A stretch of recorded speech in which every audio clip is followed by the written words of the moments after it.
Hey there, it's Tamika again, your favorite travel advisor. Now, I've been going over some things that you should be doing in case of emergency, and some of the things that you should be doing before the emergency even happens. And one of the things that I want to point out today is maybe not something that is always talked about, but as a travel advisor, I would be doing you a disservice if I didn't mention this.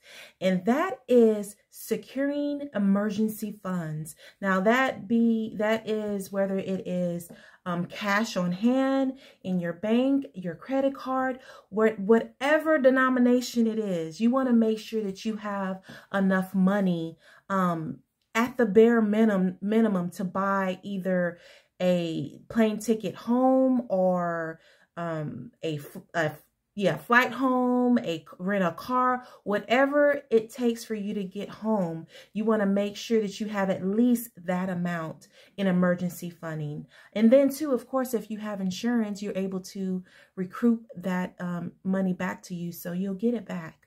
But yeah, so that is what you should be doing before the emergency even happens. All right, make sure that you follow for more pro tips from a pro travel advisor.